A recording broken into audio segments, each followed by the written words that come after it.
And three, two, one. Good morning, good afternoon, good evening to wherever you are in the world. How y'all doing, good people? This is another episode of the Conflict Management Show. We are a combat sports podcast that covers the news, the fights, and the highlights of the past week and everything that's going on in the world of MMA. I am your co-host, the man, the myth, the legend, Mr. Half Man, Half Amazing, the awkward, awesome one, Mr. Main Event, Malik Miles. Talk to me nice, only nice things. And my co-host. The future Hall of Famer, one namer, the oracle of UFC business decisions. It's Edon, and we are back again, this time for a pay per view preview. Yeah, and I was gonna see. Got a quick rapid fire thing for you.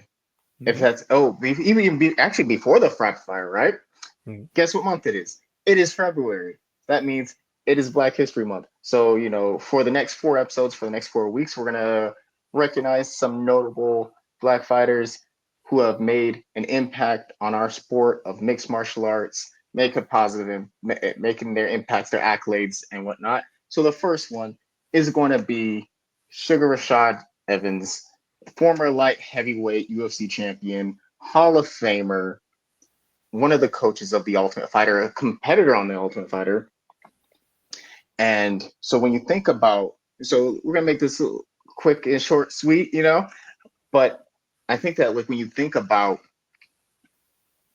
his legacy, the stuff he's done, whether it was Killcliff MMA, Stanford MMA, Black Zillions, whatever you think, whatever you want to, whatever gym you want to look at, he was a big influential part of that, and why they have a team. He was a very important fighter in that gym to kind of get people there, and like was extremely impactful to the career, impactful to the careers of people like former welterweight champion Kamaru Usman, two-time champion DC Daniel Cormier, another Hall of Famer, Anthony Rumble Johnson, Michael Johnson. You know what I mean? Where just to see that now he's a UFC analyst for ESPN, like just to see over the course of his career, like the amount of people he's impacted, even beyond fighting, it's pretty awesome. He's out here doing big things. And I think a lot of that stuff doesn't get really talked about in the media that much. Of like, we all know Rashad Evans for his fights, the championship, you know, what he's done in his career, the stats, the X's and the O's. But I think it's that positive impact, that legacy of impacting future generations of fighters that doesn't necessarily get kind of put onto the main radio waves out there. So, we just want to say, hey, doing awesome. Look at you doing awesome things. He's making waves. He's paving the way for future fighters, and just doing a lot of good stuff. So, just wanted to put that out there because actually, I found this out. The DC said Rashad Evans was the one who brought him into MMA back when he was like still wrestling, doing Olympic wrestling. Like he was the one that convinced DC to join MMA, and we got a Hall of Famer out of that. And then even after this fighting career, Rashad Evans was the one who told him, "Hey, have you ever thought about doing TV?" Once he was doing TV, and he was like, "Have you ever hey, you retired, but have you ever thought about doing the desk stuff?"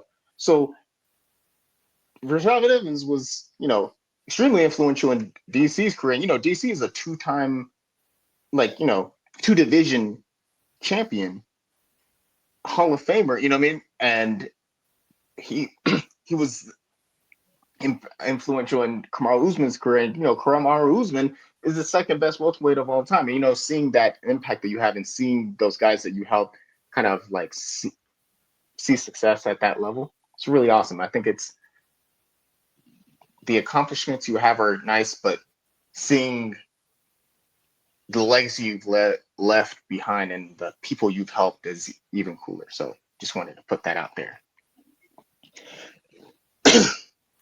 And real quick, before we move on from that, I just wanted to give a quick rundown for people who might be more new to the sport. Uh, for his fight career, Rashad Evans, winner of the second season of The Ultimate Fighter. It's He fought and beat Stephan Bonner, draw with Tito Ortiz, beat Michael Bisping, beat Chuck Liddell, beat Forrest Griffin, fought Lyoto Machida, beat Rampage Jackson. And had, I believe, him and John were training partners up until they fought for the title. So Yep. he was a guy who would have been in the gym and in the weight class, so probably did some mentoring of John Jones as well. Oh yeah, the kind of like because that means yeah, John was coming up at that time, and just to see the fights because the fights he had the legend like legendary fights like fought DC, fought John Jones, fought Machida, like you had mentioned, like these are all very big names in the history of our sport. So to see that was, I mean, I feel like we were lucky to see him on the his like original run, and to recognize these fighters, for paving the way, being trailblazers. I think it's pretty awesome, pretty dope. And speaking of champions, I have some quick fire questions for you. This could be a facts no feelings or Okay. all feelings no facts. This is how we'll do it, right? I'm I'm gonna speaking of champions. Let's say this is December 31st, Okay. 2025. Okay. We're gonna go through the different weight classes, and we're gonna pick one name who we think is gonna be champion on December 31st, 2025. Throughout the fights, throughout the years, right? And we'll go quick fire, boom, boom, boom, boom, boom. And on once we get through the whole list, we can circle back to any fighter, to any weight class that we feel like is worth like a longer explanation for. Or if there's anyone that we feel like we should have kind of been like, hey, this is why I feel this way about this one, right? If there's any of those that stick out to you, right? So heavyweight, December 31st, 2025, who's champion? Tom Aspinall. Cyril Gane. Light Yep. heavyweight, who's going to be champion at the end of the year?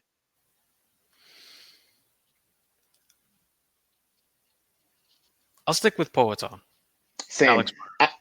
Alex Pereira, that's my pick all day, every day. Middleweight, I say Kyle Bahayo. I know Ooh, that's a middleweight is. mystic Malik pick.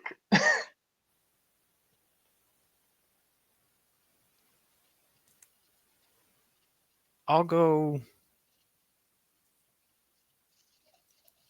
I'll go Chimaev. For middleweight, oh, okay. Yeah. And then welterweight, who do you got? I got Shavkat Rakhmonov. I'm with you there. I'll join you with Shafkat. Okay.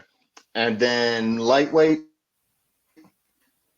Lightweight. I'm gonna go out on a limb, and I'm gonna say I say Charles Oliveira gets it done and becomes become like the first 3-time lightweight champion. Okay. I'll stick with the chalk and I'll go with Islam. Okay. And then what is that? Featherweight next? Yes. I'm gonna go against the grain, and I'm gonna say Diego Lopez. Hmm.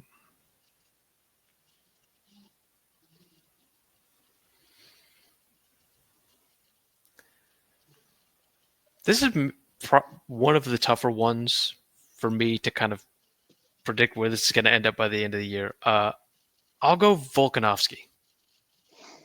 Solid. Bantamweight. I think Marab. I think that's one of the easier ones. Yeah, I see. I know we said it's gonna be quick fire. Marab, that's the choice I want to pick.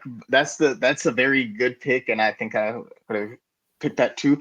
But I'm gonna do a little switch up. I say Manel Cop. No, that's my Manel Cop is.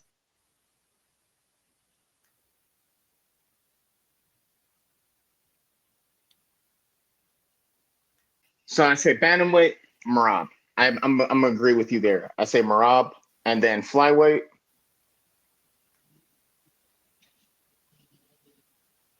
Flyweight. I'll stick with Pantoja for one more year. Okay. Pantoja is a good pick. I say Manal Cop shakes things up and goes and pulls off the victory. And I'll go into a little bit after that later. The women's bantamweight. Kayla Harrison. I'm gonna pick that too. Okay. And then women's flyweight, the women's strawweight. I think strawweight's next, right? No, flyweight first, and then Flyweight. Okay, women's flyweight. Valentina Shevchenko. You already know I'm gonna pick. You already know Alexa Grasso all day, every day. Like we're circling, a quick fire. So strawweight. Yeah. Tatiana Suarez, but that one's also one of the tighter ones for me.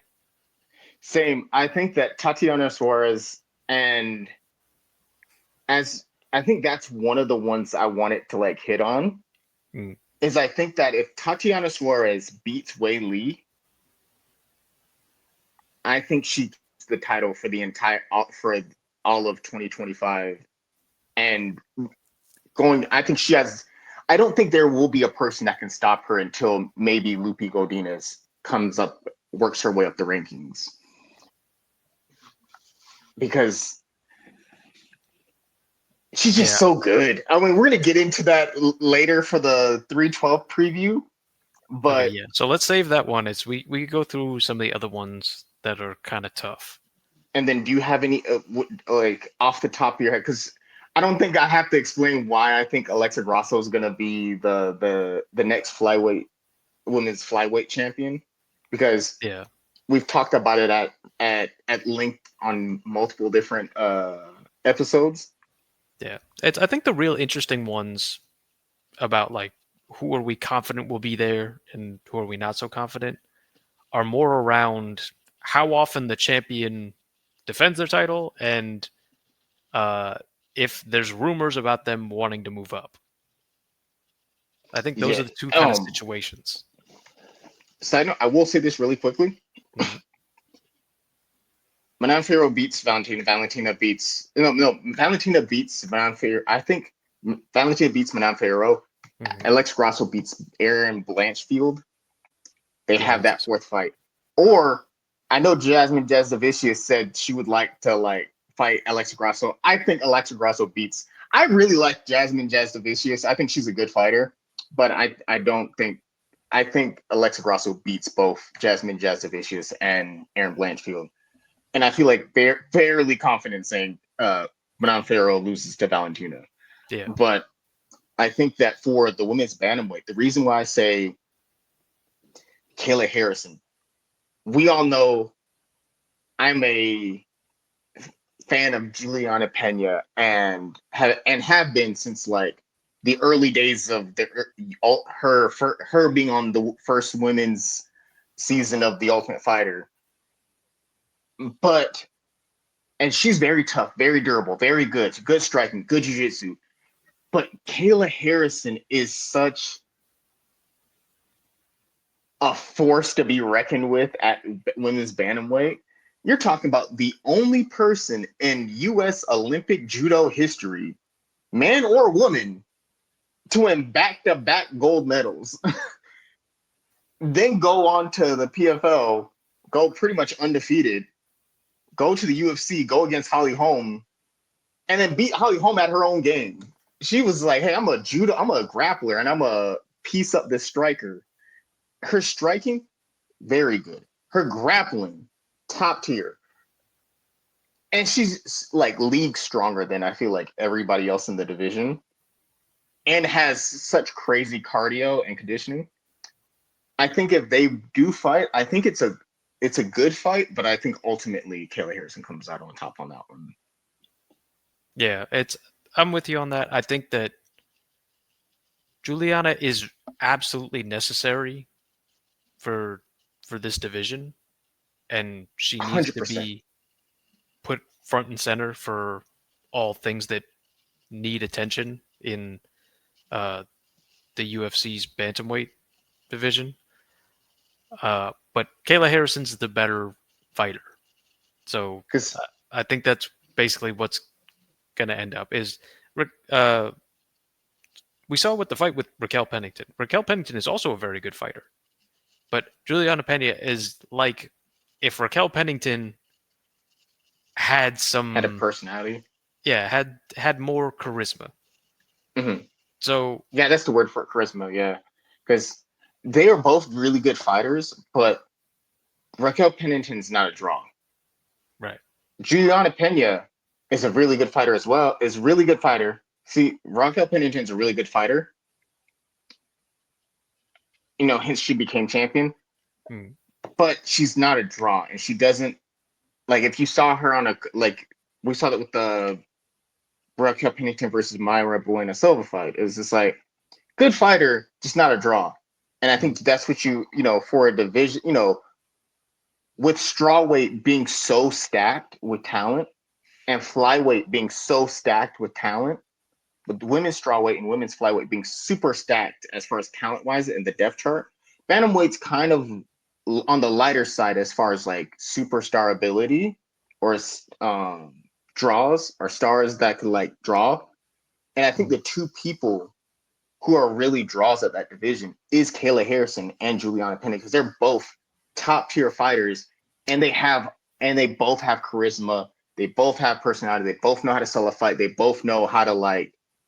They're very engaging, right? Hmm. And they're just like enjoyable to like to like watch interviews of. And I'd be like, oh man, I enjoy watching their interviews, uh, and seeing them fight. But I think maybe until the one girl I mentioned to you, Supergirl, like the Golden Girl, like the Pereira girl, not Alex's sister, but the other man, I wish I could remember her name, but she's like 6-0 and like 6 knockouts, and she just got signed to the UFC. It's like a Raul Rosas Jr.'s type case.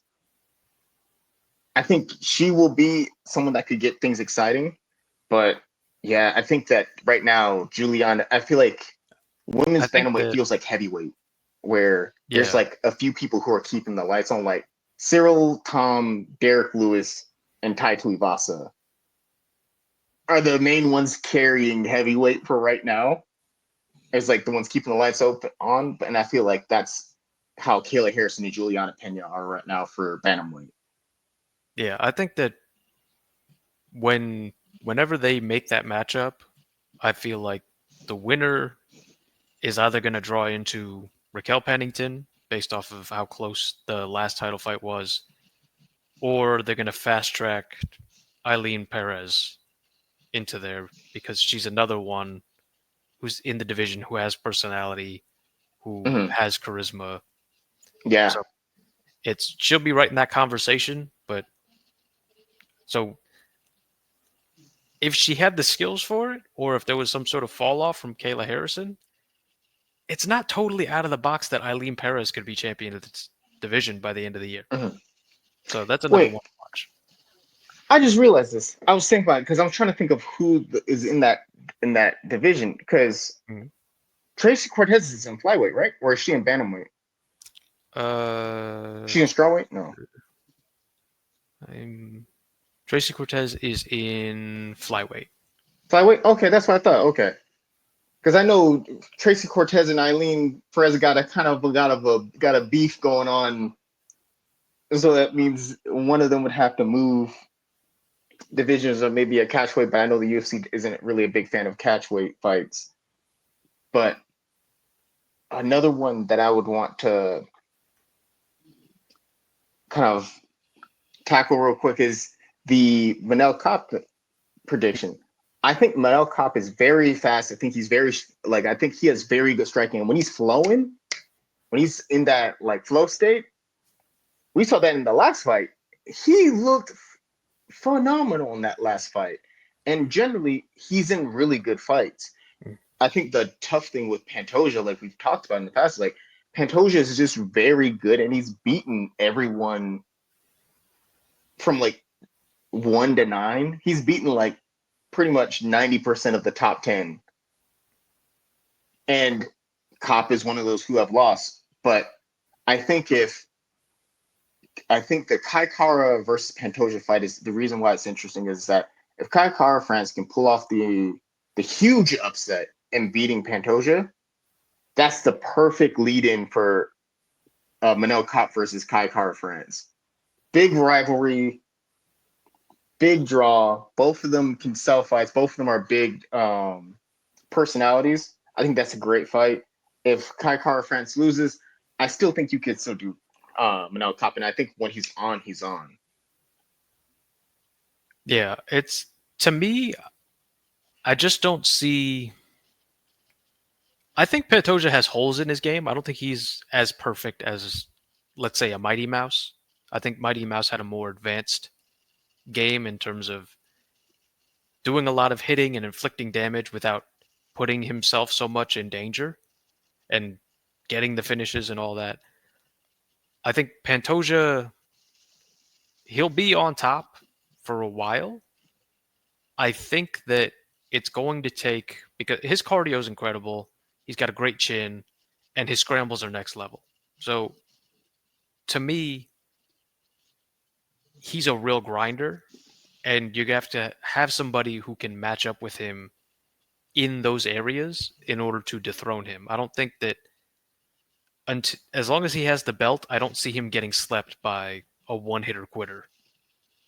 So to me, the reason I think that Pantoja holds it through the end of the year is because I think it's going to take a while for the guy who I think can beat him to get up there, and that's Tatsuro Taira.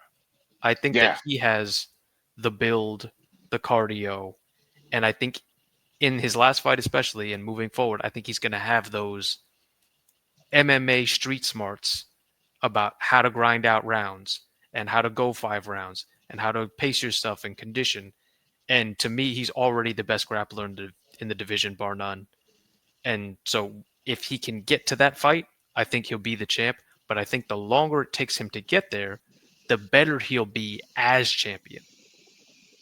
absolutely. Because while I would have liked for Tatsuro Taira to like win against Brandon Royval and would have fought for the title, I think that while that would have been amazing, I think that the course that we're on right now is probably the best case scenario for Tatsuro Taira's career in the long term.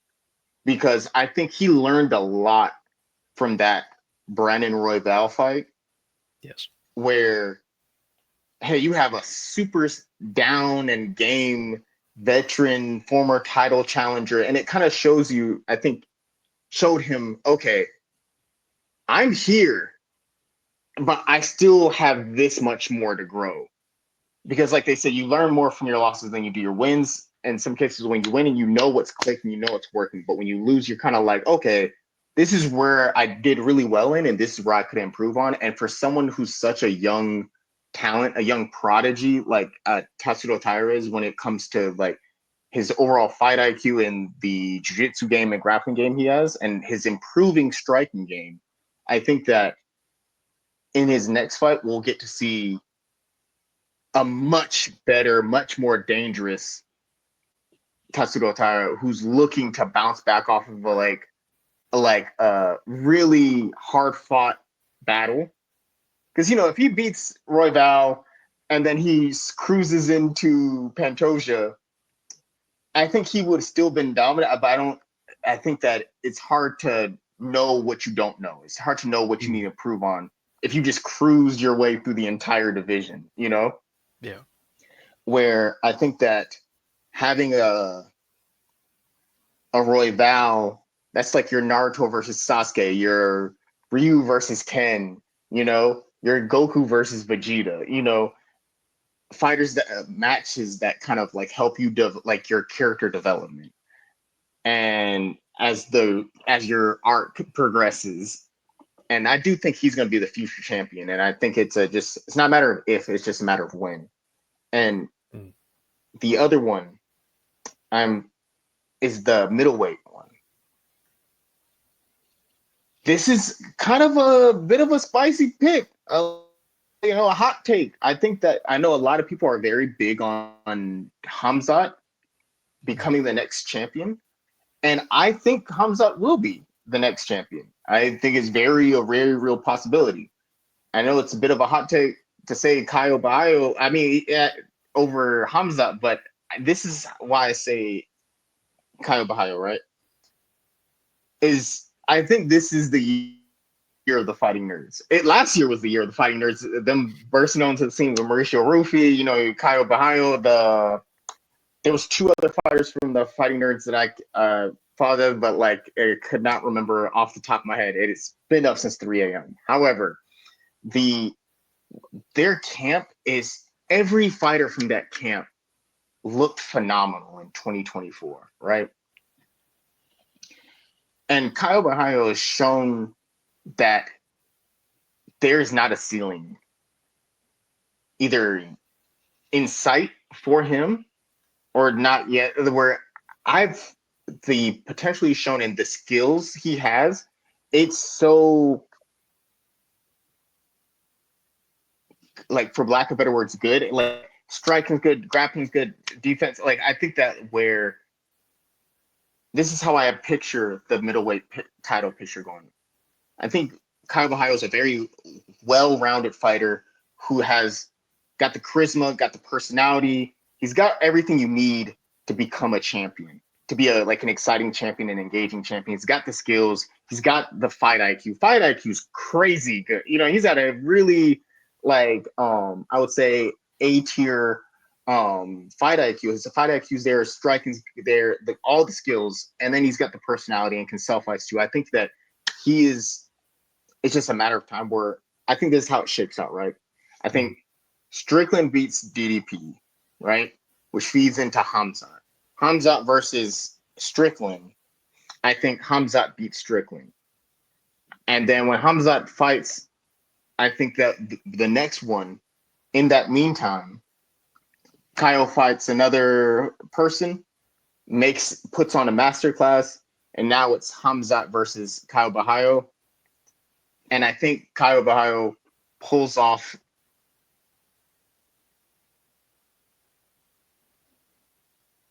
the Fighting Nerds their very first championship. I think Kyle Bahio breaks through for the Fighting Nerds and brings home their first ever gold, their first ever championship.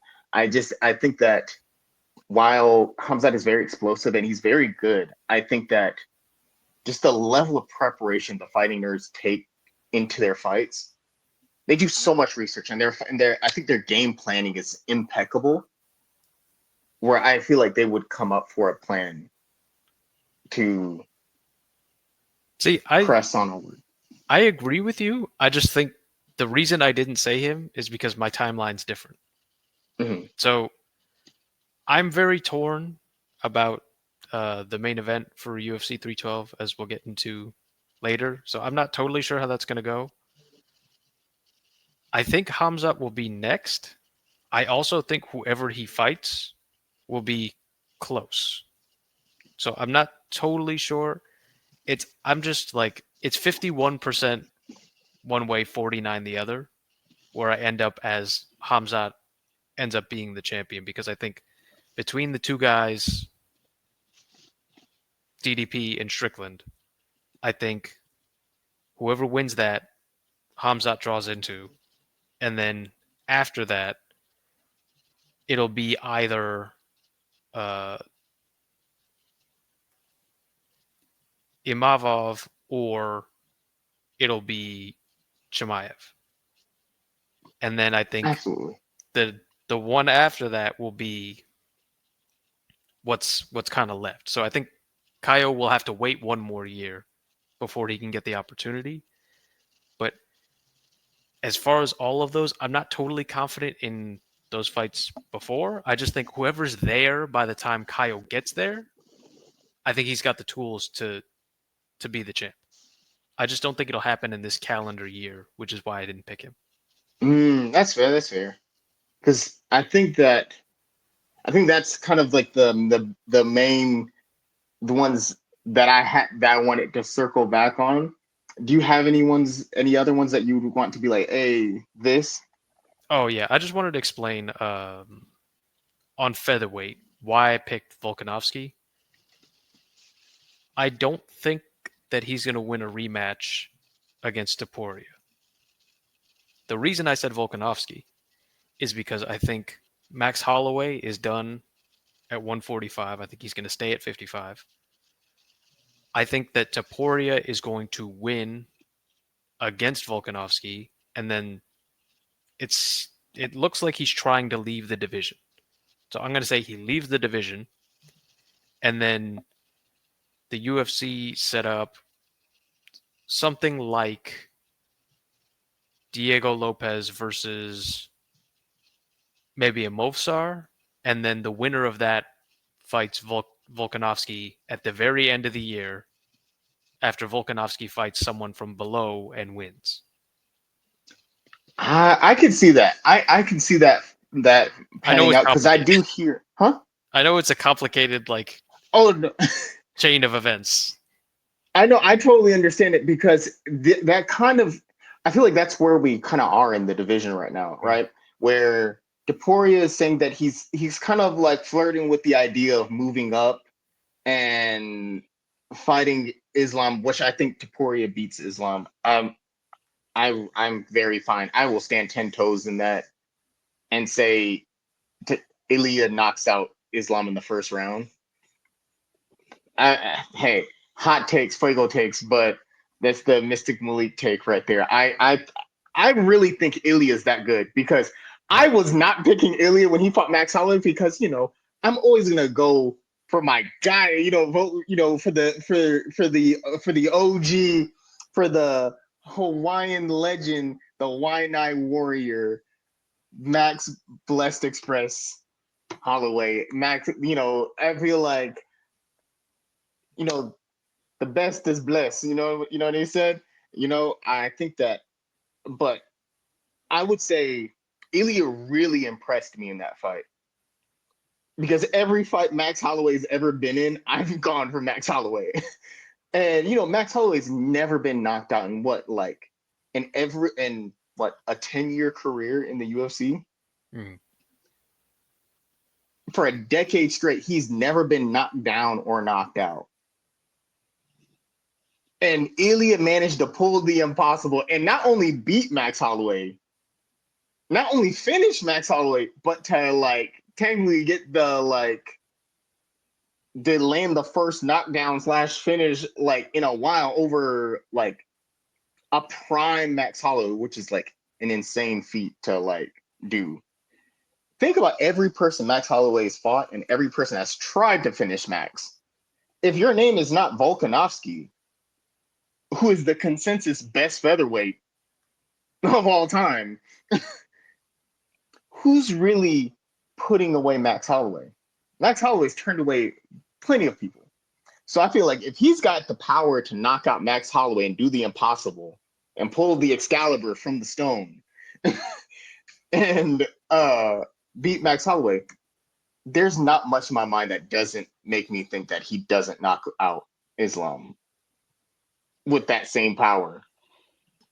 But I will say this: if he does go up, right, and he does fight Islam, I do think they do a Diego Lopez versus Mozart. If Mozart Evolava? Mozart. I think he goes against Mozart. Evloev. That's who I was trying to make sure I got the last name pronunciation right. Apologies if I butchered that a little bit. But I do think they do a Diego Lopez versus Mozart. And I do think Diego Lopez beats Mozart. And I would go so far as to say Diego Lopez finishes Mozart. First round. Mozart's very good, but Diego Lopez is something special. I think everyone from that Team Lobo gym in Mexico is special. They are all championship bound. Like when you think about all the people in Team Lobo, there's only superstars there. Alexa Grasso, former flyweight queen. Current, once a champion, always a champion, right?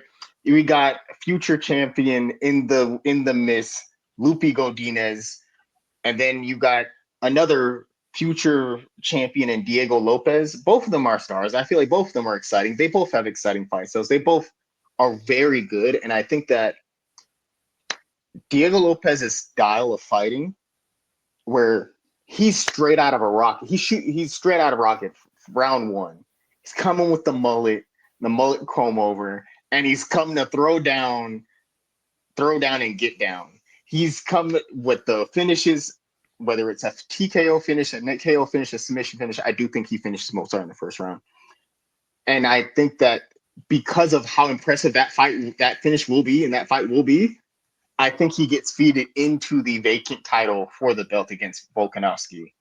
And while I am a big fan of Volkanovski, and I think he is definitely the consensus like best featherweight of all time, and he has done a lot for the division and really has like taken definitely taken takes the cake for the best in that division. And I would say even in the pound for pound rankings, I would say I would put him over. But I say that it's just Diego's time. I think if they get put up against each other, T-Mobile all day, I think that Diego Lopez is such a special talent that I think that he can get it done. I think he gets it. I think it's his moment. The momentum will carry. I think for Shavkat versus the reason I say Shavkat is I think Shavkat's league's better than Bilal Muhammad. I don't think there's many people who would argue that fact. I don't know how you feel about it, Yeah, but I mean, it's we've talked about that division before.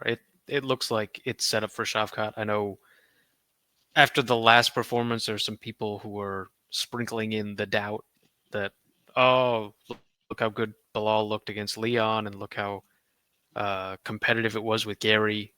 So maybe Shavkat's not all that, but I think that was just kind of one night and one night. I think when the matchup comes, I think people will see how different those two guys are.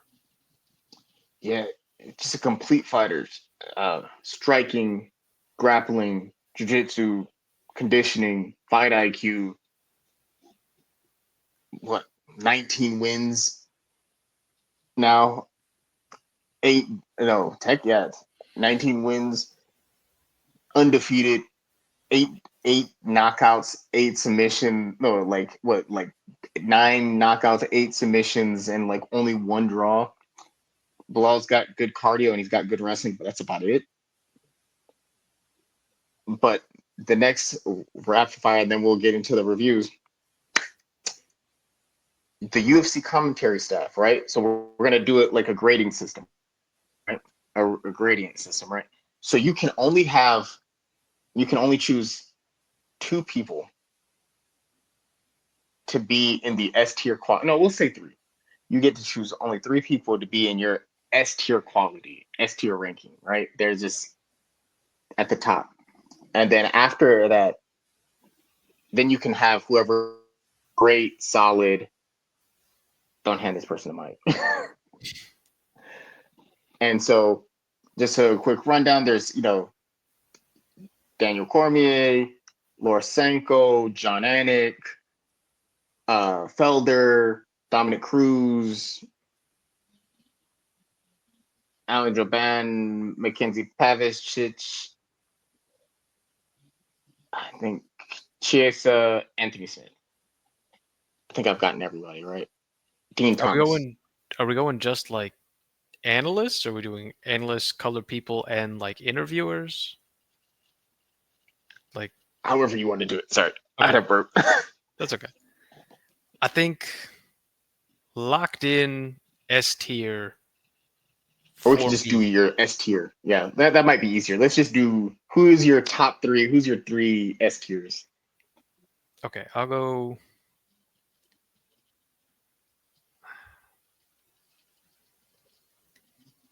I'll go.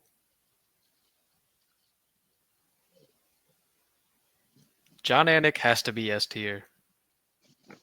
Megan O'Leary has to be S tier, and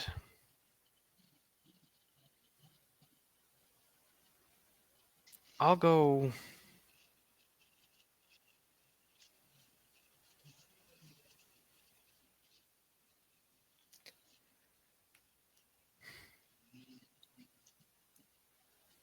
This is gonna sound crazy. I'm gonna go Bisping for the other S tier spot. I'm not mad at it. I like it. I think that he so like I feel like I don't have to explain why like John Yeah, Anik is the best play-by-play that we got, period. And I Megan think he's O'Leary, the best regardless of the sport. yeah, and Sports. Megan O'Leary kills it on every segment she does. Absolutely. If She's anything, amazing. they could use her more in the Mm-hmm. broadcast.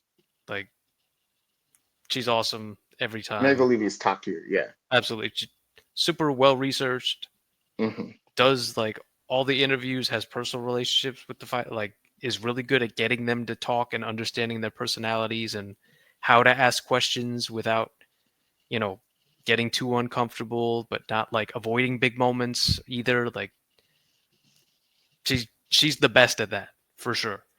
And then when I got around to like color, I was thinking DC, and I love DC, but I think what kind of pushed it over the edge for me, because I really enjoy both of their color commentary, but I think as far as interviews, I enjoy Bisping's interviews in the octagon a little bit more than I enjoy DC's, just a little bit. So that was what pushed it over the edge for me. Yeah, because I can understand that because I enjoy both. I agree. I like all your picks, right? The DC and Michael Bisping, I agree. They're like really close for me. I enjoy both of them a lot. On the, the I think my perfect lineup of people, as far as at the cage side, doing the commentary, is DC Bisbing and like it would be DC Bisbing and John Anik. I feel like having those three down there would just be tops for me personally, right? I think yeah, going into the cage, Mike Bisping's interviews are great, DC's are great. Obviously, we already said Mega Levy is amazing, top tier for the work she does, and John Anik as well. I think for me, mine's goes. It's really hard because there's a lot of really great people at the on the commentary team, the color commentary, the analysts. It's a lot of really top tier people. I'm gonna say John Anik has to be up there.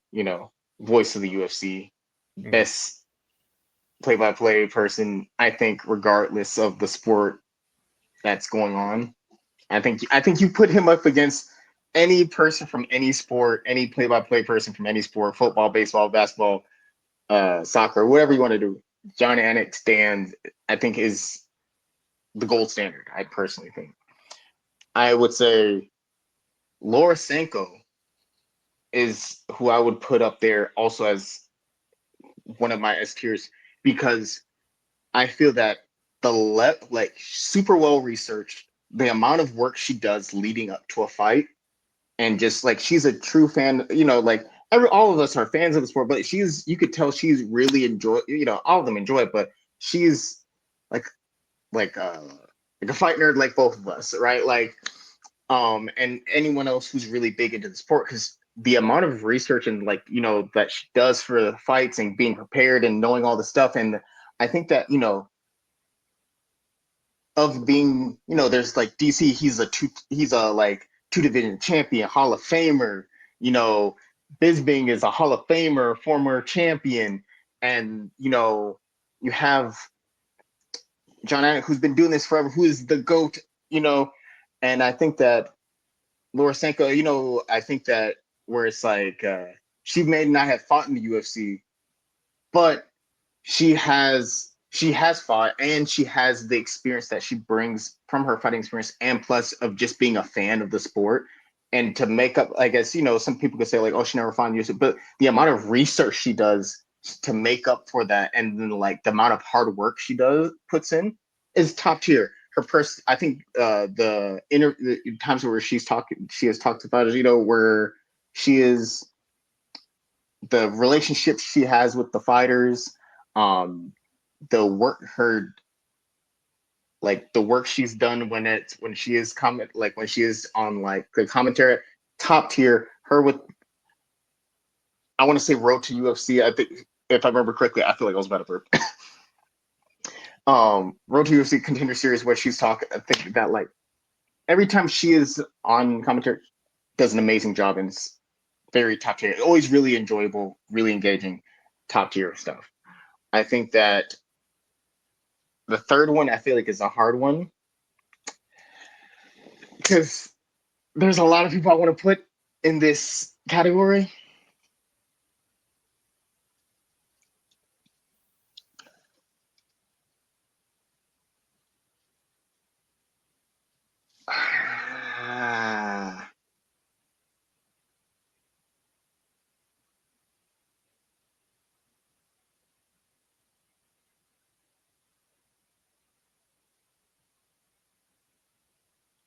Well, look, the category underneath it isn't a bad category. It's you may not be it because we put a cap.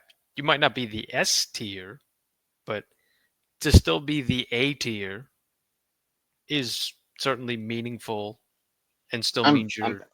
second. No, I was saying I know you were struggling with your third one, so I was just saying just because we put a cap on S tier doesn't mean the people in the A tier are not awesome and great and still really good at their jobs. Absolutely. There's a lot of really amazing people. I think the I want to say I think I'll put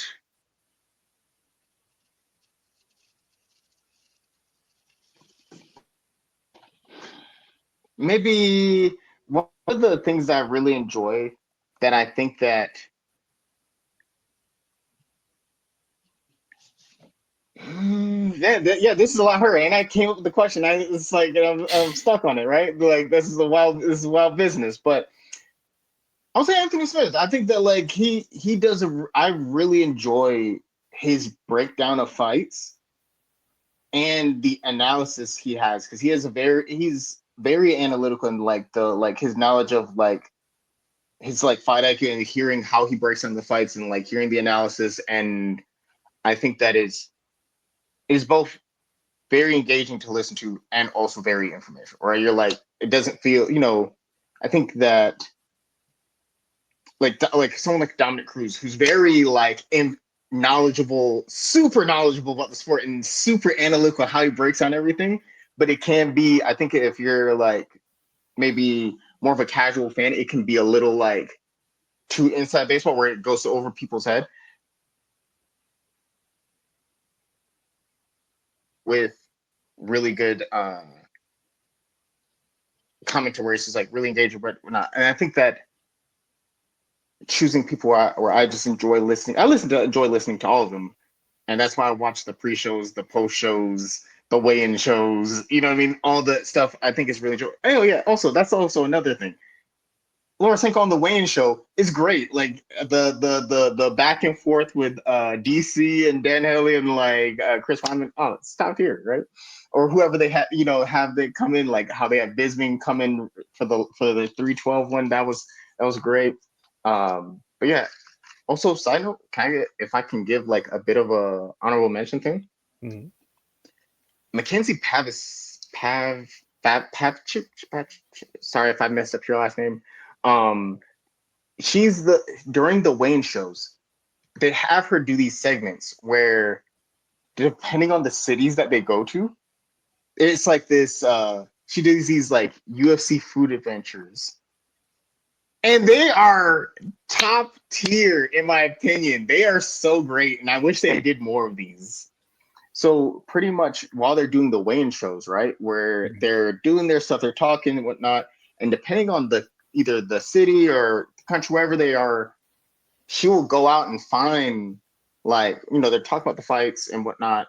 She's a really big fight fan, and also she mixes both the fight fan part mixed with the foodie adventure part. So she'll find some like really epic place to eat in the city and they'll get to see the process of how it's made or like see how they get together, hear about the restaurant, learn about the like, what the vibes and all that stuff. And then we'll get to try out the food and then bring it on the weigh-in show to have all the, the Senkos, the DCs, the Dan Hellers, all the Weidman to try it all out. It's I honestly, yo, she does a great job. You know what I mean? Like very engaging, very interesting. For like, it's as a foodie and as a fight fan slash martial artist person, I think it's just top tier. I enjoy it. I think they should do more of those.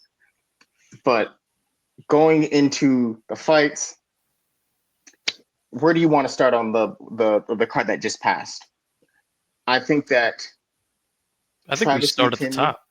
Oh, okay, let's start at the top. Give me your thoughts. Okay, so quick recap: Israel Adesanya versus Nazardine Imavov. Fight starts. Izzy's looking good. He's told you that he's bringing back the old Izzy energy, that doubling down, being serious about the camp and all that. Looks good in the first round. Wins the first round. Looking kind of like the old Izzy, like not quite the kill shot electrifying moment yet, but it's he was hunting out there. It's he was giving and moving and dipping and feeling himself, like looked real good. And then second round comes and he's moving back out of space. He's not quite on the fence, but he's not too far from the fence. He's like kind of near that black line. And Nazardine charges at him, does the first attack, and where Izzy normally kind of like leans out of the way, it's because he ran out of space. There was, after the first attack, there was nowhere kind of left to lean. So Imavov follows up, hits the button, puts Izzy face down, follows up with a really nice second shot. I believe it was left hand. And Izzy falls face first to the canvas. Referee jumps in immediately, stops it, and Izzy wasn't KO'd, but definitely one of those where you could see why the referee stopped the fight. Nazardine Imavov gets the second round TKO over Israel Adesanya, who is now on a 3-fight losing streak. 4, maybe? I'm trying I to think it is rematches. 4. Yeah. Like 4 in the last 5, but I think it's 3 in it might be 3 in a row because there was the Alex loss, and the Avenge, and then the Strickland, the revenge, and then the Alex win, the Alex loss, the Alex win, Strickland. No, it was Drickus, then Strickland. No, it was Strickland first. Oh, Strickland, then Drickus. My bad. Because he wanted the Drickus fight, but they did Strickland first. Yeah. When he had the beef with Drickus, but they did the Strickland one first. Yeah. Man, I was salty on another level. Salty for 2 reasons. Yeah. One, to echo your points, Izzy looked great that first round. I think that Izzy was on track to putting on a y'all must have forgot type performance. Izzy looked the best that we've seen him in a while, right? It was really going in Izzy's trending towards Izzy putting on another Izzy type performance. Second round goes. I missed the ending sequence because they were, I was salty that he lost, and then because I wanted Izzy win, and I was salty because I missed the big moment because I had to go use the restroom.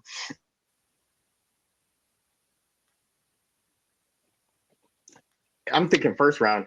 Okay, it's got a break in between rounds. I'm gonna go run to the restroom real quick, and while I'm washing my hands, all I hear is, "Oh my god! Oh my god! One shot power to take out a legend! Wow!" And it felt like that one scene out of those movies where they're like, "Oh my god, this has never been seen before. I feel bad for whoever missed that." And I'm just like, yeah, I was the guy that missed that. Because who would have expected that to happen?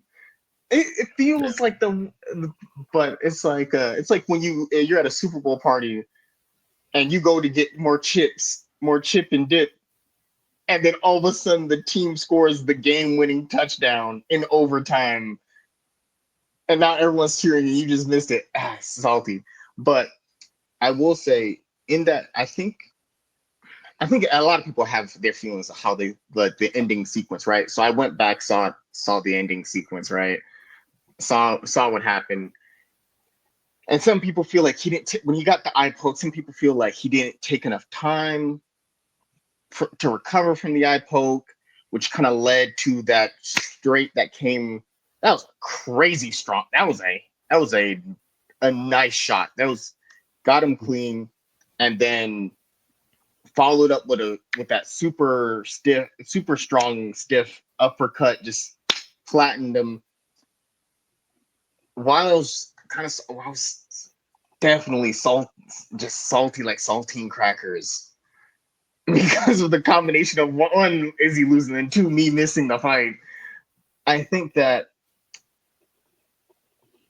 some people called it an early stoppage, but the way I see it is, as the fighter, you always want to go out on your shield, right? Mm. And I think that to be successful to that level that Izzy has reached, that the DC has reached, that Pereira has reached, you know what I mean? Like to be a successful fighter, to reach those kind of heights, you have to go into the fight with a like, I'm ready to go out on my shoulder. I'm really ready to like really kind of like leave it all out there in the cage, right? And it is the job of the referee and your coaches to not let it go that far. And I think that the way I see it as a fan slash fellow martial artist person is that I think from just a fan perspective, as a fan of Izzy, the way I see it as both fan slash martial artist is that you got to see if does that. I think for me personally, did that sequence would it have changed anything if the ref would have let it go? Like, does anything change with that sequence? I think that Izzy was already kind of belly down, and he was kind of covering up. So I think that 6, 7 more shots really doesn't change the outcome of the fight. So as a fan, I'm kind of glad that the ref went ahead and called it, because I wouldn't, if it's already over, as a fan, I don't want to see Izzy just take 6 or 7 unnecessary power shots for no reason and like potentially get more hurt. But I think also as a like, if you're competing, you want to be like, hey, let me try. I think if he was on his back and it was kind of like he could have pulled guard, he could have done a lot of different things, then I say, okay, maybe early stoppage, because it could have been like, hey, I can, you could do a lot. But if you're kind of on your stomach, you find out on the stomach, hands covered. Hey, I just think that props to, but all the props in the world to Imavov, because what he did was achieve the almost impossible, because he pulled off a crazy upset. Because I know a lot of people, myself included, was like, hey, Izzy, he's got it. He's gonna do it. Y'all must have forgot. And it was trending that way. And for him to kind of stay cool under pressure and not get like whopped out of shit and be like, oh man, this and da, da, da, da, da. I will say potentially we may be seeing our next champion, because I think when you beat Izzy or Rob Whittaker, those two dudes are the number 2 and number 3 best middleweights of all time. The only people who've beaten those guys, the very few people who have beaten either Izzy or Robert Whittaker, have gone on to become champions, right? Every person that has pulled off the Herculean effort, the Herculean task of beating Israel Adesanya has gone on to become champion. Alex Pereira, champion. Dricus du Plessis, champion. Sean Strickland, champion. Jan Blachowicz already was a champion. So the only people who beat him have beaten him are champions or people who go on to become champions. Because I think that in order to beat Izzy, your game has to be so like up there. It has to be the best fight, best game plan you've ever come up with in your life. Your preparation needs to be a S tier. So I think that you, in order to win that fight, you have to raise your game to a new level. And now that your game is at a new level, I think that prepares you to be like, okay, the championship fight. Okay, I've done this before. I've gone against one of the best. So we'll see what he gets, who he gets paired up with. I think it will be Chamzat or Imavov. I wouldn't be surprised if they do a Kyle Bahayo versus Imavov fight. If Hamzat's fighting for the belt and takes some time off, but yeah, what'd you think of the MVP? What'd you think of MVP? I think we were right that it was going to be a good fight, but just not a close fight. Yeah, it's MVP just put on a masterclass. It wasn't particularly close. Uh, if you just stand and commit to striking against MVP, he can do that to you across two weight divisions pretty easy. It's definitely Char Bullet probably wasn't worthy of his ranking, to be honest, of being like 14, considering the type of limited skill set that he's shown. I mean, he's flashed some nice highlights, but he probably wasn't that good to begin with. So it'll be interesting to see where MVP goes from here. He did mention the Leon Edwards possibility of a fight. I think that'd be super cool. I think you could definitely sell out an arena in the UK for that. And if he's calling for that fight, I'm guessing he sees something that makes him think he can win it. So as a guy who's kind of up there in years and coming off of a really, you know, masterclass of a victory against a guy who's ranked in the division above him, hopefully we see something nice for MVP, a sort of showcase for him to show everybody how high level he really is, because I think he can certainly surprise some people. Yeah, I agree and disagree, right? I agree that MVP looked phenomenal, and I hope Mm. there's something good for him that's coming up. Fan of MVP, fan of Shara Bullet, right? I have the part where I disagree. I have a slight disagreeing is I think Shara Bullet is good, and I think he's a good, I think he's a really good striker. I think he's a good striker, right? Where I think that I know a lot of people feel like he kind of got fraud checked, and they were like, "Oh man, limited skill set type thing," or he just looked like he got embarrassed, right? However, the pushback I would give to that, right? The only reason I'm not like too heavy on being like, oh, Shara wasn't that good to begin with, is the for the sole fact that MVP style, MVP as the individual has an unreal ability to make really good fighters look very mediocre. And think about the Kevin Holland fight. Kevin Holland is a really good fighter and one of the best in his division. But MVP made Kevin Holland look very okay. Like if you were like a new fan to the sport and never seen Kevin Holland fight, you'd be like, eh. Like I think it's just because of the way the style of his fight, and MVP's been doing this for like a decade plus, being striking at the most elite level for like a decade plus. I think that Shara Bullet is a up and coming fighter who just kind of ran into a wall, the wall that was MVP, and MVP kind of showed him, hey, there's levels to this. I've been doing this for like a decade plus. Like, hey, come on now. I think that MVP looked. So I'm curious to see what they do with Shara Bullet next. I think that Do I think he should be in 14? I think he should still be. I think he is 14 worthy or 15 now that maybe he gets moved down some, right? I do think he should be in the top 15. I'm curious to see what they do because I think if you can put together 18 wins with one eye, okay, you know what I mean? But we'll see. We'll see if that where he goes from there and where his career goes. But you know, high key props to MVP because that dude, he went up a weight class. He went from welterweight 170 to 185, and in his debut, made it look so easy. You know, most sometimes people struggle going up in weight classes. Mm. He went up in weight classes and made it look like that was his weight class the entire time.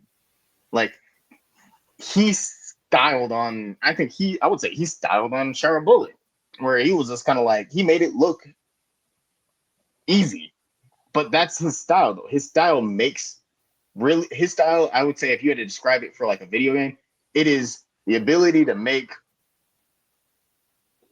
really good people look really mediocre.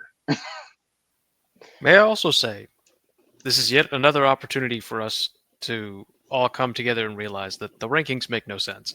Yeah, So MVP that is just true. beat a guy who's ranked, I think, 13 or 14.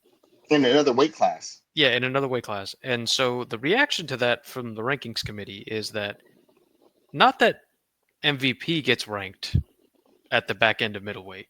He isn't. He's not in the top 15. Instead, they drop Shara Bullet off, and now 13 is Michel Pereira, and the formerly non-ranked Roman Kopylov and Bo Nickel are now ranked at middleweight. Wait, what? Why is Bo Nickel ranked and he didn't fight? I Why is Ryan Lukapilov ranked and he didn't fight? I feel like that 14th spot should have went to MVP. yeah, I don't know what the criteria is. I don't know how you could say, well, this guy clearly didn't deserve it, so let's get him out of there, but then not give it to the spot of the guy who beat him. And then I also don't get how are you going to have Holloway in two different rankings at the same time, but MVP just did it, And and made he it look doesn't get easy. yeah, and he doesn't get a top 15 ranking at the one above, even though like he's Holloway had that ranking up at 55 before he ever committed to 55. He said he was going back to 45 after the Gaethje fight. So, and he did, but he got to keep his 55 ranking the whole time, whereas Yeah. MVP doesn't get one. I The rules seem to fluctuate depending on who, what, and when, and not much consistency or logic in it. So, hey, But I feel like we as fight fans have come to expect that from the rankings, that the rankings sometimes don't make sense yeah, because like the point you just laid out, how is the guy who went up 15 pounds in weight and beat a ranked fighter in a heavier weight class, not ranked at both welterweight and middleweight, but instead of doing that, they gave a ranking, top 15 ranking, to a guy who had a very mediocre performance in his last fight because, or just a mediocre performance. Like you as a, also as a fight fan, would you say the fight, Bo Nichols' fight against Paul Craig, was that top 15 worthy? no, definitely not. And if you're still gonna do the hypothetical argument of saying, well, who would beat who? How are you gonna have Michelle Pereira there, where I think MVP beats Michelle Pereira? Yeah, I think so too. So nothing really makes it the same as like the pound for pound. Then we talked about The, that a few shows ago. yeah, There's no consistency of logic or reason in any of the rankings between spots. Sometimes it seems like, yeah, that makes sense, and other times you're just like, how did you arrive at this? what was the process of thought or emotion? I can't identify. Me either. So where is MVP ranked right now at welterweight? Number 15. And then do you remember what he was prior to Saturday? Number 15. He didn't move at all. See, that doesn't make sense. Make it make sense. Math ain't mathing. 1 + 1 is equaling 3 when it should equal 2. How do you beat a ranked fighter in a whole nother division and put on a masterclass and not even okay? If someone really, if you really wanted to get funky with the numbers and really kind of like move this and move that and like bop it, twist this, pull that, bop it, you know what I mean? Bop it that way, you know what I mean? Shake, turn, twist, and say, hey, Michelle Pereira and Bo Nickel fight at this weight class. MVP's not in this weight class, so we technically move them up, but move Sharp Bullet down because who you losing to a lighter person, you do this, and you make if you and see what happened was the checking in the savings. You know what I mean? Like, okay, if you did all that nonsense, whatever, right? How do you still not move him up at welterweight? Because what is the explanation there? How do you move up in weight, beat and put on a master class on a guy heavier than you in another weight class who's also ranked and not move up 1 point? Yeah, it's It, not it, a lot there. it feels like when Cleo Roundtree fought Alex Pereira and put on that like that war of a fight, put on that dog fight, and they were like, we'll move you up 1 ranking or 2 rankings. This is like, bro, what are we doing here? Yeah. You should be at least 5 after that performance. You were number 9 and took on the champ and pushed him further than any opponent has ever pushed him. They said 2 rankings. Yeah, the rankings don't make sense a lot of times. Yeah. It's just like, what are we doing here? Like, it's madness. We're gonna go back to the Sergey thing, but you know what also doesn't make sense with the ranking? It makes sense. You know, it's also wild business. Mm. Did you know Terrence McKinney has never gotten a UFC bonus, a performance bonus? That's great. All of his fights go like 2 minutes. Yeah,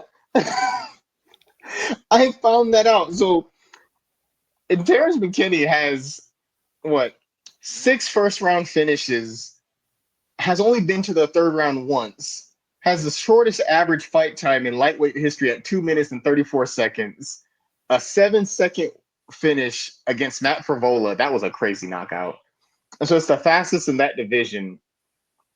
This is his 15th finish in general, and all his fights are in like majority of them are in the 1st round. I did not know that even this fight, his fight with Demir, was a 1st round knockout. He's either winning in the 1st round by knockout or losing by knockout in the 1st round. But I mean, I've heard that they like he was like, oh yeah, they I haven't officially got it, but they've gotten me, taking care of me on the side. And I'm like, I'm glad to hear that part at least of like them being like, hey, but I feel like if you have 6 1st round finishes, a 7-second knockout, and you're on average in the cage 2 minutes, I'd be like, what do I gotta do to get the official bonus? Mm. Like, do a shoryuken in the middle of the fight? Do the little Street Fighter 6, like the little like Tatsumaki kick, the little tornado kick there, like, you know what I mean? Like, I think that, but that was a crazy knockout. But what's your thoughts? Yeah, I mean, definitely more of the same in some ways for Terrence McKinney. It's he switched fight camps and he moved, so he's down in Florida now, and he basically said like he's taking it real serious now and focusing and turning his life around. So hopefully this is a sign of things to come because doing that at 155 is rough because I mean, how many fights in a row has Grant Dawson won? And he's just now ranked 15. So Hmm. that's the bar. I mean, number 14 is Benoit Saint Denis. Just to tell you how deep 55 is. Like, there's Yeah, 20 guys that hardcore could name at 155, yeah, and there's only 15 ranking spots. yeah. So 55 55 is is rough. crazy stacked right now. Yeah, that's a I, rough division to be trying to make your bones in, and you got to be real on the ball and focused and 100% in if you're gonna make any inroads at 155. 55 feel kind of like how light heavyweight used to feel back in the day when like the Machitas, the Rashad Evans, the Chunks, the Forrest Griffins, the Shogun, era where they was like, you look through the entire top 10, top 15, you were just like, star, star, star, star, star. Rashad Evans, Rampage, Machida, you know what I mean? Like, you could go down that list and it was just, it feels kind of like how women's flyweight is. Women's flyweight is like really stacked. I feel like with talent, both women's strawweight and women's flyweight super stacked the divisions. And like flyweight and like lightweight 55. Oh, they're so stacked with talent.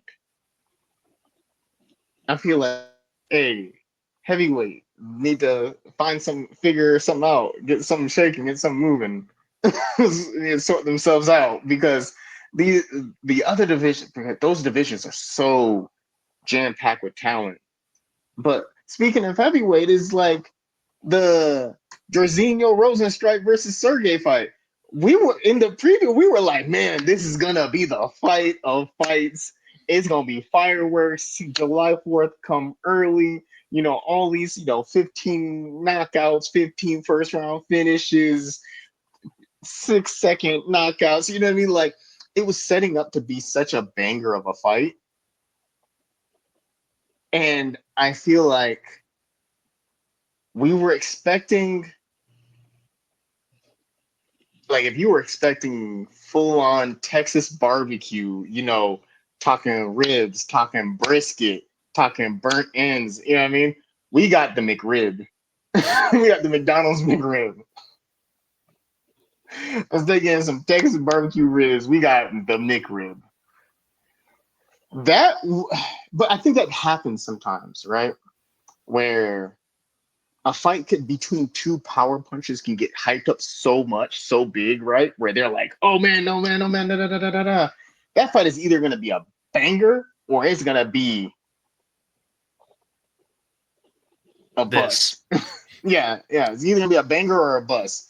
Where like either you're gonna get like a Michael Chandler versus Justin Gaethje type fight, or you're gonna get like uh this, right? Yeah. Or like you're gonna get like a Derek Lewis versus Francis Ngannou fight, where Yeah. it's like, go I ahead. think the other thing on it is they're both training partners at Yeah, ATT. So they work together. They probably have some level of a relationship. And Pavlovich, who is the more well-rounded heavyweight, brought his wrestling shoes because he's on a 2 or 3 fight losing streak. So he was he's against the on. wall. Yeah, he was on that. I gotta do something, or I'm not gonna be here anymore. I gotta stop the bleed. And ironically, ended up putting his former teammate out of work because that was apparently the last fight on Rosenstrike's contract, and the UFC decided to let him go, which is interesting because, like we've pointed out, heavyweight is not very deep, and if you're somebody like PFL or GFL, this is maybe an opportunity for you. Protect your neck. Whoa.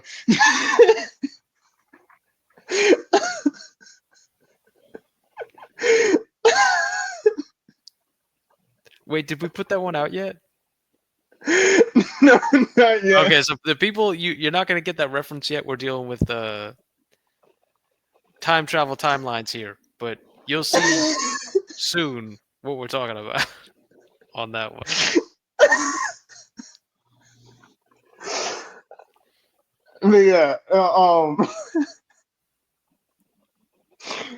But yeah, that is like you said. You'll soon get the reference. Um, the that's a prime pick that someone could pick up right there, right? Where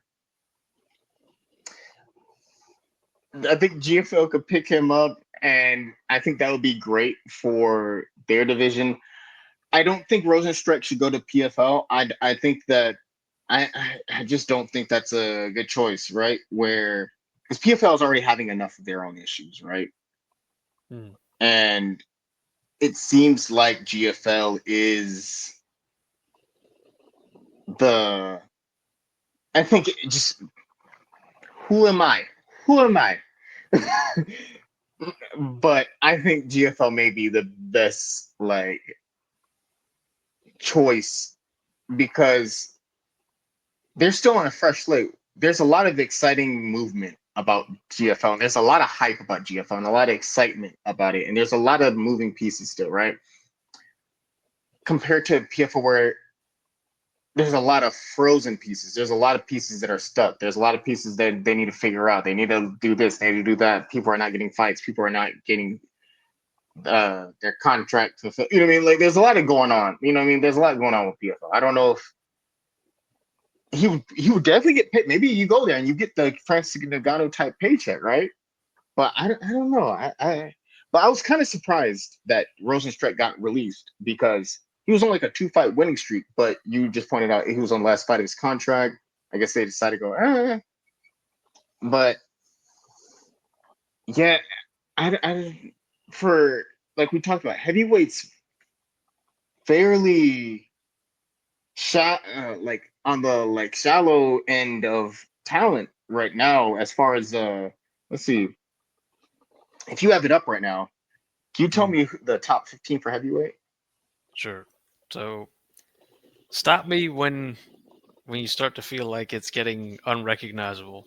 So Mm-hmm. champion John Jones, number one and interim champion Tom Aspinall, number two Cyril Gahn, number three Alexander Volkov, number four Sergey Pavlovich, number five Curtis Blades, number six Jalton Almeida, number seven Sergey Spivak, number eight Marcin Tabora, number nine Derek Lewis, number 10 Taito Ivasa, number 11 Shamil Gaziev, who got the win earlier on this card, uh, Waldo, number 12 Waldo Cortez Acosta, Yeah, number we could 13. have stopped after really like after 11. We could have stopped at 7 really, but like 11, like if we could have pulled up Derek Lewis and Tai Tuivasa and then consider them 8 and 9, really outside of, and then even before then, right? Like let's say Okay, well, let's keep if them intact. I'll read you 11 through 15. So 11 uh Shamil Gaziev, who just fought on the last one, so I'm familiar with the name. The I next guess one, same. I'm familiar with the name, but I'm trying to think of like the average person. yeah, the next one, no one's gonna know these, and some of the guys towards the back end, I cannot tell you who their last fight was or what their record is or anything. So the next one's Waldo Cortez Acosta. I remember seeing him fight. I don't remember who he fought or what the result was. Same. Number 13, Mick Parkin. I cannot guarantee you that I've ever seen him fight. I don't even know who that is. Yeah. Number 14, Duntale Mays. Don't And know who number that is either. 15, Jonta Denise. Don't know who that. Oh, I know that one just because that was the one I was telling you that was the one that was undefeated or whatever, and then like was had the like I was like, oh, he may be able to shake up stuff, or like, and then he got like finished, I think, in his like debut or something, or finished in his last fight. Okay, so Mick Parkin is an undefeated heavyweight who last fought in July versus some other guy, and he is set to fight in March, Marcin Tabora. So that looks like one where they're maybe ranking him ahead of his I guess whatever performances he's put together have been good enough to warrant that shot, and he's undefeated. So okay, I guess. Um, let's see. Dontel Mays is 11-7. His last fight, he lost to Gaziv. So let's do it like this, right? If you could read it to me one more time, and I'll tell you where we'll stop. And I'll tell you where to stop as far as like who's a draw / who has championship potential at this very point in time. Okay, so we'll just do last names for this one to make it a little Yeah. fast. Jones, Aspinall, Gane, Volkov, Pavlovich, Blades. Stop right there. like literally the people who are draws really stop after Gone. And like outside of like with the exception of Derek Lewis and Tai Tuivasa, everyone else is not a draw in that division. And also after 4, no one else has a chance at fighting for the belt. Like if we think about like against John Jones, let's say because you said Volkov, right? Yes. Do you think Volkov would you get if Volkov fought?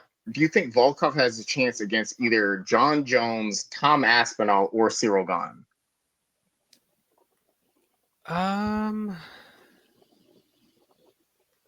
See, that pause says it all. I mean, definitely not Gone. We've seen that one twice now. I think. Mm-hmm. Oh wait, hold on. Okay, so they fought a 3-rounder at the end of last year, December 7th, and it was a split decision. But I don't know if that gets better over 5 rounds. I don't. Maybe you could make an argument that maybe he could have a hope of winning against Gane. But yeah, because their first fight, Cyril beat him, and then their second fight, that was one that everyone felt like Volkov got robbed on. But then it comes out Cyril didn't look the usual Cyril because he broke his toe, like 3 of his 5 toes in the first round, and then continued to fight for 15 minutes. It's like, yeah, I remember that fight now. So it's like, bro, this man broke almost his whole foot. So maybe Volkov has gotten better. I mean, broken foot notwithstanding, it's maybe Volkov has gotten better. He's beat Pavlovich. He probably is very fairly ranked as the third behind the top 3. Yeah, but that's It seems the like thing. he's better than the rest, but John Jones is so much better. He has 0 chance against John Jones. I think he has 0 chance against Tom Aspinall. And I think against a healthy Cyril, Volkov does not beat a healthy Cyril. And then like who's the guy who's after him? You said Curtis Blades. after Volkov is Pavlovich. Pavlovich has 0 chance. Yeah. Against especially after that last performance.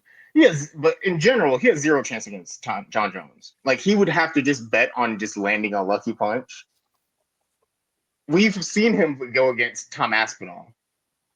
Yeah. And that fight was over in the first round? Yeah, like a first I think it round was like TKO. the first minute. Yeah. Pavlovich lost to Tom Aspinall in the very beginning of the first round by like TKO or KO. And if I'm not mistaken, Cyril styled on him in their fight. No, that was Spivak, I think that was. No? It's Pavlovich was on a good streak until he ran into Aspinall, who KO'd him in the first minute. And then it was Volkov, the one where that was when Volkov was combing his hair, and then and then his next fight was the one we just saw. That was the Fest. And then after Sergey, who was next? Curtis Blades. Again, Curtis Blades doesn't have a chance against any of these 3. And then again, I feel like the top three at heavyweight are so strong that is, and the rest of the division is so like they're good, but they're not. There's such a gap between the top three and everybody else. And then of those three, right, outside Mm. of Derek Lewis and Tai Tuivasa, would you consider Volkov, Sergey, Curtis Blades, Spivak, like any of them draws or superstars or stars or like people who could like just sell a fight card? No, I mean the closest would be Volkov, just because he's been showing more personality. Mhm. But yeah, I mean, I can't recall a single thing Jaltin Almeida has ever said. Curtis Blades, I think people could get behind him, but the only problem is he's lost too many times already to those top guys. So it it's hard to sell that kind of like rocky underdog story when you've already lost to those guys a bunch of times. Uh,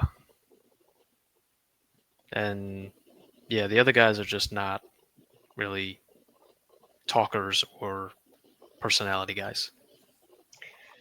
Yeah, I think we need to get more heavyweights and like shake up the heavyweight division and make it like interesting Yeah, because I have a feeling that's easier said than done, given looking like across the landscape of MMA at heavyweights.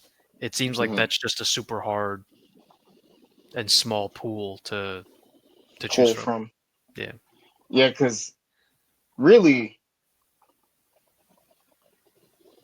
you're depending on Derek Lewis and Tai Tuivasa, Cyril and Tom and John to like carry the entire division, and only three of them actually have a chance at getting a belt. Three of the five have a chance of getting the belt, and the other two, you're like, hey, they could sell a fight card with just them being on it. Like Ty and Mm. Derek could just sell a card just them being on it. You know what I mean? Yeah. But man, they need some help at heavyweight. Like it's tough business. The Well, speaking of who tough business, I wanted to put this in before we. Mhm. I didn't want to put it at the end. So, Dominic Cruz, the greatest bantamweight ever, is hanging him up. He announced his retirement, and I just wanted to give it a brief mention on the show. Uh, WEC champion, UFC champion, 24-4 for his career, and really, as much as the performances were excellent, and there's so much gold and legacy and all that stuff, to me, what the Dominic Cruz story is all about is the mental toughness and the heart of a champion, and how many setbacks he had and came through, and how he learned, even though he'd been a champion for such a long time, he learned how to be himself chasing a championship rather than someone with no identity until he had the championship. So it's one of my favorites to listen to. It's super knowledgeable, decorated champion, one of the best to ever do it. Got wins against everybody that you can mention at 135 historically. It's the guy did it all, and now he's a complicated guy. He's a little bit of an instigator sometimes on the broadcasts, and outside of it, just like a warrior poet philosopher guy. It's super interesting guy, amazing career, and just looking forward to what he's gonna get to share with all of us through his YouTube channel that he said he's gonna set up, and all of his commentary and his analysis. Just great career. Congratulations. The yeah, I agree. I think that Dominic Cruz has had a wonderful career. Uh, like you said, one of the best, one of the goats for his division, and it is enjoyable seeing him on the desk and seeing what he does. And it is a shame that like the shoulder injury, 2 shoulder injuries in 8 months, it kind of like prevented him from having that one last fight. But he's had an amazing career and is doing like great things as a UFC analyst. So yeah, all love. And so that's our music. That's our show. Appreciate y'all for tuning in and hanging out with us. Come back next time for our UFC 312 preview. We're going to be talking about the fights. We're going to be talking about our picks, what we think. It's going to be a good time. You should definitely come back for that. It's going to be a great time. So like, subscribe, all the buttons, and come hang out with us. Join us on our road to 1,000 subscribers. It's going to be a great time. And yeah, until then, matanen. See you guys later.